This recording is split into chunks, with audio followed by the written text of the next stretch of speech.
first thing I'm gonna say is, first of all, you have to believe in yourself. Or Confidence. even if you don't Yes. believe in yourself, surround yourself with people that believe in you, because sometimes Community. you don't see your talent.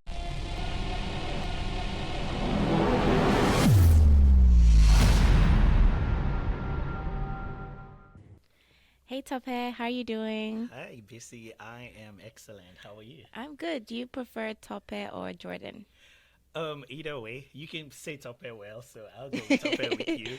But I go by Jordan if most people can pronounce my name, or I'm already thinking this person may not be able to pronounce my name. I just say Okay, you Jordan. gauge the Yeah, the okay. but Tope is my first name, so that's fine. Okay, gotcha. All right, Tope. So we're here talking about your legit business, the transition from working in an industry to now your own business, which is photography. And so thank you so much for doing this with us, the Legit Podcast. I want to say that first. Thank you. I'm Yeah.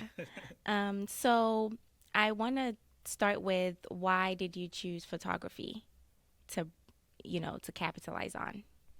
I've always been a lover of photography. Okay. I remember as a child, I was fascinated with my picture that I saw in my grandmother's house, and I had this very long hair, and I was like, "Who's that?" Because I didn't think it was You me. had long hair?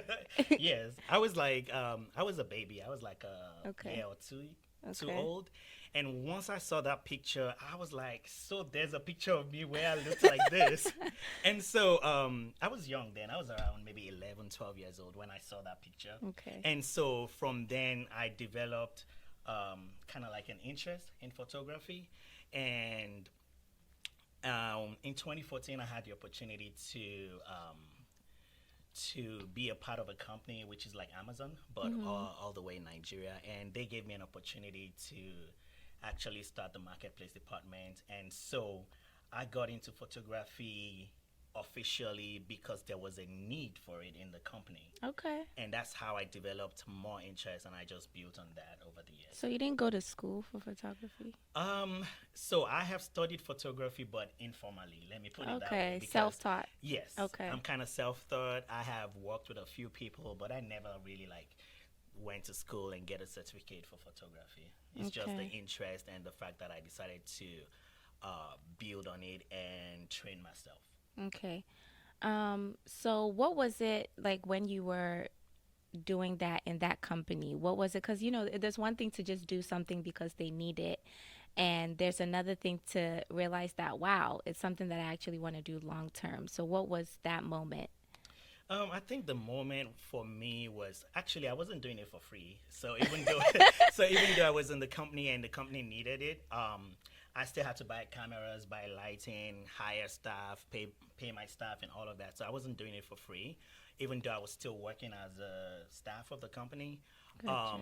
But the point where I decided I was gonna do it as a business was because I saw that I could actually make money from it, From it, yeah. and I love the fact that I could give creative direction because I'm a creator. I'm a very creative person, so I like anything artistic, and I know that I have the passion for that. And so because of that, I decided I could pursue it as a career and as a business, and that's why I paid more attention to it.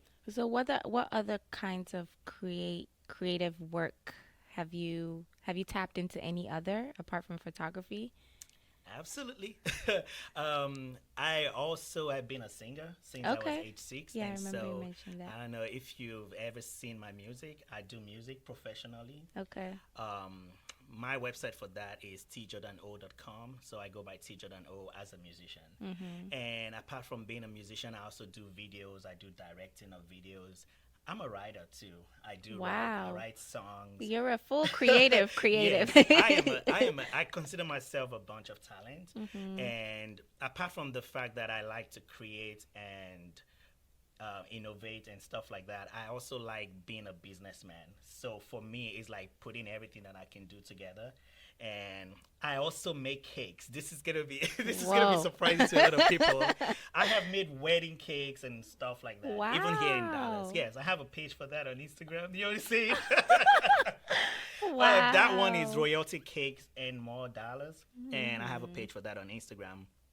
I don't focus on it a lot, But most people who have like tasted my cake or who have seen my cakes always like, you have to make my cake, you have to make my cake, and I have to do Well, it. Like I'm doing one tonight. where did baking come from? Baking also came from the same, like, everything started when I was young. So when Okay. I was like 8 years old, there's a lady that used to come to our house to bake because the house that we lived in was like right on the highway, and it was just easy for her to make her wedding cakes and just transport them from our house. So Mhm. I felt sorry for her. This one wasn't like I had passion or anything for her. I just felt sorry for her Mm. because she'll be there like all day making cakes and nobody, because my mom doesn't really have interest in creative stuff like that. Gotcha. And so I just felt sorry for her and started helping her. And then after some time, she was like, "Hey, you should get a pen and write these steps down and just try baking by yourself." And I was like 10 years old and I made my own 10th year birthday cake and I took it to school and I told my colleagues I made the cake. My fellows, they were like, "No, no way, in heaven you made this cake." And then my mom really, really encouraged me to bake. Like, she would make me bake every single time something was happening. If Okay. we're having a visitor or it was somebody's birthday, even if there was nothing, maybe Christmas or Mm. Easter, she'd just be like, "Hey, I want you to bake today. I just want to taste your cake again." And so it's something that I just kept on doing and doing, and I got better at it. And when I came to Dallas, one of my friends was getting married, and she was like, "Oh, everybody's charging me so much for my wedding." I'm like, "Just give me this amount of money, and I will make your wedding cake." She was like, "It's a lie." I said, "You know what? Let me make you a sample cake." And so Wow. I decided to bake a cake that was like a wedding cake, and I invited her and fiance or fiance, whatever it is. I invited her and her husband to come and see the cake and eat the cake, and they just couldn't believe They it. loved it. So that's how I started baking here in Dallas. But Okay. like I said, everything started from when I was young. So I've always considered myself a creative person. But Mhm. more importantly, I have learned that you can monetize whatever you can do, especially if you're good at it. So let's talk about the monetization. I know you were in the airline industry Yes. for a while. What did that one? What specifically were you doing in that industry, and then how did you transition to monetizing this creative side of you? So that's gonna be a long one. So I grew up in Nigeria, where you can study anything and probably just work anywhere. So Okay. the first job that I happened to get as a graduate, as a bachelor's degree holder, was a flight attendant job with Arik Air in Nigeria, Okay. and that job was kind of like a miracle because I don't think that I had anything special that made me get the job. This job had like 5,000 applicants. And at the end, Wow. they only hired like 22 people, and I was amongst Mm. them. I feel like they just felt like I was genuine and I was friendly. Authenticity. Um, but I landed the job and I did it for 3 years, and it was fun. It was a fun job for me. Um, but that was my first professional experience. That was my first time having a job Mhm. after graduating from school. So I kind of like feel like I had a lot of knowledge when it comes to the aviation industry. Okay. And when I decided to come to America, I did that because I wanted to get a certificate in aviation that I could work not flying all around because I just felt like I couldn't build a business while I was a flight attendant. So my main push was I want to be a businessman, but I don't. If I'm flying all around the world, I won't be able to do a business that I Mm. want in the way that I wanted it. So I decided I wanted to study and get a license in aviation. So I came to the states to get my FAA license as a flight dispatcher. Okay. So, and that was in 2015. So after getting my FAA license, I got the opportunity to work in the aviation industry for about, say, 5 years here in America. And I just knew that I couldn't make money doing that. I knew that it was something that I was good at and I was qualified for, but I just feel like in the long run, it's just gonna tie me down from Mm. achieving other things that I wanted to do in life. So I just decided, you know what, I would take up my photography business full time, especially when I realized that I could make six figures from photography. So I decided I was gonna just let go of all the aviation stuff and just focus on photography. Yay to six figures. Thank you so much. A lot of Yeah. people don't know that you can actually monetize your talent, and Speak that to comes us from, about yeah, that. that comes Yeah. from studying. That comes from you actually devoting time to learn the business part of it. Like I know a lot of singers who would never make money from music, because they can sing, they're like really good at singing, but they don't care to learn the business part of it. And once you don't Mm, combine business with talent, it's just gonna be a talent. You're just gonna talent. be probably An famous. expensive hobby. Yeah, Yeah, that's what they call probably it. famous, and you have fun singing, but you never make money from it. You never be able to pay your bills and stuff like that. So I feel like it was the business part and all putting all my background stuff together that made it easy for me to transition and say I want to do photography full time and I want to make six figures out of it. So you said it was easy for you to transition. What did that look like? What was the trend? Did you just like get up and quit? Did you plan it out? What did that look like? Sometimes at the end of the day or week, I'm like, what did you do? The principle of marginal gains, getting better by 1% consistently over time, can lead to tremendous success. I partnered with Skillshare to create a course that gives you the tools to be less busy and more productive while attaining your legit goal, a goal that is true to you and the season that you're in. Click the link in the description box below to get 30-day free membership on Skillshare on me. I hope it helps. So we had a meeting in the office one of those days, and they were giving out awards to people that have been in the company for 20 years, 25 years, 30 years, 35 years, 40 years. And I looked at those people and I was like, I'm gonna be like one of these people one day. Like 40 years of my life would have been devoted to building someone else's passion, someone else's dream, and making money for someone else, while leaving the things that I'm passionate about and stuff like that, and probably not even making as much money. So I decided after that meeting when I got home, I decided, you know what, I need to start planning my exit strategy. I started doing research. I started studying about how I could make my business a real business, not just a hobby. Because as at that time, I already had 3 cameras. I had You'd lights. invested. I had done Yeah. free jobs. I have done weddings even for free. Mm. So it was a passion, it was a hobby, but then I was spending a lot of money buying these things. My drone alone was like over $1,000. Each of my cameras, the least expensive one was over like 1,500. And so if I put everything I had together and I sold them at that point, it would be like over $20,000 that I had Wow. invested Yeah. in photography and in myself.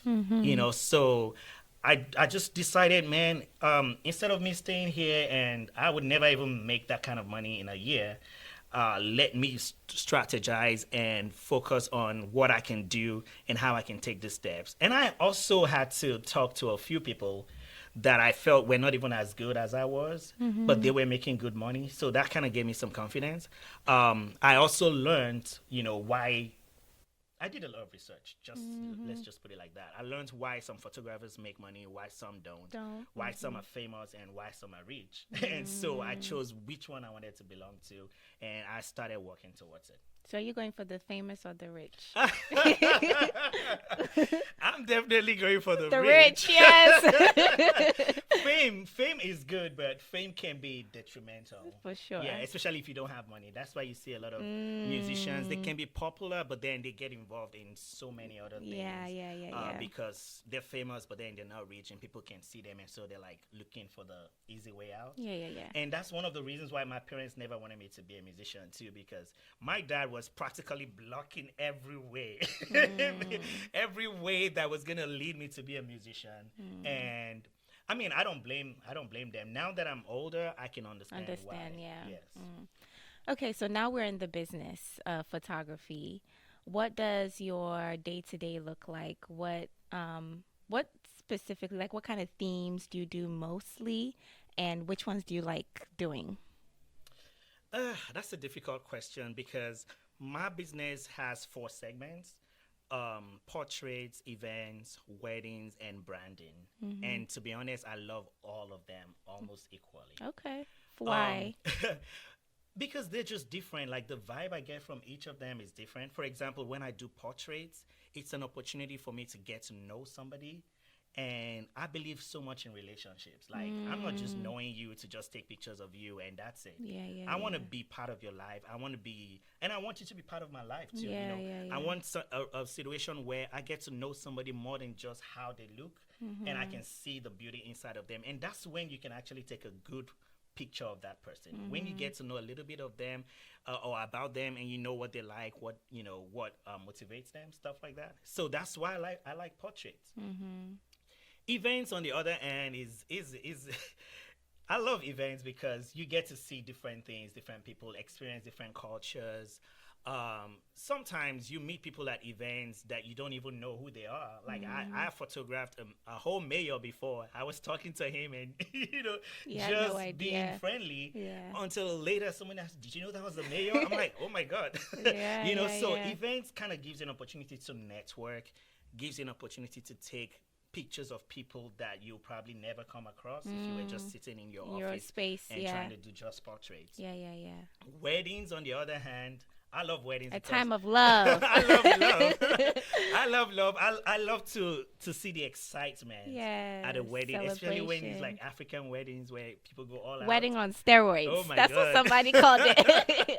Oh my god. I love Yes. weddings. Even when I photograph like white people's weddings and stuff, I feel like I kind of bring some kind of vibe to the wedding, Mhm. and everybody is just kind of like feels like I'm part of their family Mhm. or part of their guests. And Mhm. then branding, on the other hand, I'm passionate about business. I love to see businesses grow, and so that's why I'm like, I got to do branding, especially for men, because I know that Mhm. most men don't like to take pictures, but they need it. For if you're gonna build a good brand, you need those pictures, and so it's hard for me to say this is a part of my They're all business different that I in love the most, yeah, because yeah, yeah, yeah. I kind of like I'm able to put all of them together nicely, and Mhm. I don't feel like one stops the other. Yeah, that's really cool being able to fully be present in all the spaces and show how each story tells itself. I really like how you put all those things. So, do you have a team? Yes, I do have a team that works with me when I go out. Yeah, Oh yes, I do have a team. They are not my employees. They are like friends, contracted. also photographers in their own right. But whenever I need to do something and I'm like, "Hey man, are you available?" They're always there. Mhm. You want me to mention some of them? Sure. Okay. In the Dallas, they're all in the Dallas They're all in the area. Dallas Okay. area. There's Charlie Mack. There is Tolani. I think her business name is 1086. There's A-list photography, Melvin. Melvin is Mhm. just an amazing person. And then I also have Joe Kulu of Kulu Nation. And those are like the four main people that work with me whenever I have or I need a team to work with. Mm. They are all like excellent and great photographers and even videographers in their own right, but they support me just like I support them, and Mm. we all kind of work together whenever we have to. I know you do videography since you mentioned you do videography too, but it's not your prime. So videography is something that I got into because I needed it myself, especially Okay. as a singer. So, but at some point I had to choose one because they're like like the kind of lighting you would get for videos is different for the kind of lighting you're gonna get for Pictures. photography. You're So right. I had to kind of choose one at some point, especially when I decided to go full time. I just knew that pictures will do better for me because I like to videos take a lot of time, especially when you're Mm. editing and all of that. And I always, because I'm a business person, I'm always business conscious. Time. I feel like doing pictures is gonna work for me because of time. Mhm. I can deliver it faster, and of course, videos kind of take more in terms of um, more planning, more equipment, more people. So I just felt like photography was easier and also worked better for my kind of person than videos. But I still do videos. Okay. Yeah. So how long since your transition to doing this full time? Um, so I've been doing this full time since October. So it's barely 6 months now, and honestly, I am grateful for how far I've come. In those 6 months, I have learned a lot. I've literally just become a different person in terms of how I think, how I relate to people. Like every time I'm somewhere, I feel like I see more than just people. When I was still working, for a company, and I go somewhere, I'm just like, okay, hey, I just want to get out of there. But now, when I go somewhere, I see some kind of potential in people that they might not even see. Sometimes it's just their nose, it's just their eyes, it's just. So I feel like I've become a more a deeper More person. observant. Yes, I've Of become a deeper things. person, and financially, it's been really, really more rewarding than when I worked for the airlines. So I can't even complain at all. Okay, so it's been financially rewarding. However, is there like was there like any time where you had to deal with a challenge? Oh yeah. Okay, so let me put it like this. So I quit my job in October, and that was like towards the end of the year. And it was like a festive season here in America. Like people were getting ready for Thanksgiving, Christmas, and all those kind of stuff. There were events all over the place, and I made really good money in those 2 months. I just filed my taxes a few days ago, and my tax accountant, if you're watching this, he was like, "I can't wait to file your taxes next year," because the money that I made in November, December was like almost more than what I made in 10 months. But the main thing is, November, December was very good, but when it came to January, I was shocked. Like I couldn't even pay my rent in January, and that's because the money that I made in November, December, I was reinvesting into my business. I got myself a studio, bought furniture, got new equipment, and I was just spending and spending and trying to Investing, reinvest back into the business. However, when it came to January, for the first 2, 3 weeks of January, I didn't get any job. I didn't get no, like, no customers. I was scared. Why do you think, like, what were you doing different, or was it just the I think it was just economy? no festivity. Like Right, people are January, kind of like, New Year, everybody has yeah, spent all the money yeah. and Everybody's like the so sober. holidays, back And- to work. Yeah, yeah, yeah, exactly. yeah, yeah. People were like trying to, just recoup from the Hmm. festivities and stuff. I mean, I got a few jobs, but it was not like As much as November, the December. holiday So that season. kind of Yeah. shocked me. And in February, like first week of February, I started applying for jobs. I Mm. started applying for jobs because I was like, if this continues, man, Yeah, yeah, yeah. you know. But after applying for like 3 different jobs, and I got all the jobs, and I got offers to start, I sat down and looked at the offer letters, and I'm like, do I really want to do this? I started reminding myself of the things that made me quit, working for somebody before, and told myself, I'm not going to take these jobs. Whatever it takes for me to build my photography business, I will do it, and I'll make sure that it works. And luckily for me, things started picking up already. Valentine's was coming up, and so that was a really trying period for me and my business because I struggled to pay my rent in January. And February, I was like, if I cannot pay my rent by this date, I'm gonna, just start applying for jobs, which was what I did. But that's why it's important for you to know why you're doing what you're doing. Yeah. Don't just do it for money, because sometimes you even have money and you're not happy because you're not feeling fulfilled. You're not feeling like this is what you're supposed That's to a be word. doing. Yeah, Yes. that's a word. So you will face challenges, but what are the things that make you do what you do apart from just being able to pay your bills or just having money in your pocket? And I think another thing like I could take out of that is just like planning ahead. So now you know that, during the holiday season, money comes, a lot, right? Yeah. Easily. And then into the, like, different seasons will call for different, different things in your Yeah. business. So you can Yeah. plan accordingly. Absolutely. Yeah. And that's one major thing that you have to know as a business person. Yeah. Always have savings. Yeah. And not just savings, but there were things I bought in November, December that I haven't even touched since I bought them. Like I didn't need to buy them Yeah. then. I just felt like because I had the money, let me just buy. And sometimes I bought like too much of something because I just felt like I had the money. But as a businessman, you have to just buy what you need, reinvest in your marketing, reinvest in things that you need to keep your business moving, so that even if you don't get hired or you don't get new businesses, you're still fine. You're still able to pay your bills. You're still, able to do things that you need to do. Yeah. Okay, well, thank you so much, Tope, for this time. Is there like any last words that you have for maybe somebody that's struggling to monetize their talent? You talked a lot about that in the beginning, but if there's like maybe a phrase or something quick you say to them, what would it be? First thing I'm gonna say is, first of all, you have to believe in yourself. Or even, Confidence. yes, even if you don't Yes. believe in yourself, surround yourself with people that believe in you, because sometimes Community. you don't see your talent. You don't see, for a long time, like I said, I was doing photography and videography for fun and just doing it for free, Mm-hmm. until my accountant actually mentioned and said, "Oh, do you know you could make such an amount of money?" He put the six figures in my head. So imagine if I didn't have somebody like that. Imagine Yeah. if everybody I surrounded myself with just wanted to, hey, come and take pictures of me next week. Oh, come take pictures of my son. Take advantage of. And I'm just doing it for free. Yeah, yeah, So yeah, yeah. surround yourself with the right people, invest in yourself, believe in yourself, and also be open minded. Be open minded as a business person or as somebody who aspires to be anything. The road is not always straight. It would always be like this. There's gonna be challenges that will make you be like, I think I'm quitting. I think I want to quit.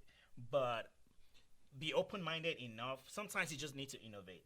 Sometimes you just need to find what you're doing wrong, get constructive criticism, and just be open minded. Yeah. And with that, I feel like you can learn more, you can do more, and you can be successful. Yeah. Okay. Thank you so much, Tope. We're in the session where we play a little game. I don't know if you knew that. I don't know. I don't play games, but I'll try. Oh, it's quick, it's fun. I'll try. So it's a random question, a this or that, and then finish the sentence. Okay. So I know you're Nigerian. What's your favorite Nigerian meal? That's hard. Really? That's hard because I'm a foodie. I like food. Well, so. okay, so like now, what are you craving? What Nigerian meal are you craving for? Hmm. Let me just make it easy. Jollof rice and Oh, plantain. come on. Don't make it easy. For real, is that what Yeah, you're craving? jollof rice Okay. and plantain. Okay, Promise jollof. me you have it waiting. Nigerian jollof. Yes, yes. Okay. This or that. Wine or beer? Can I say none? Okay, sure. You can No, say but I'll none. do wine instead. though. Okay, okay. Finish the sentence. When I'm alone, I like to. When I'm alone, I like to sleep.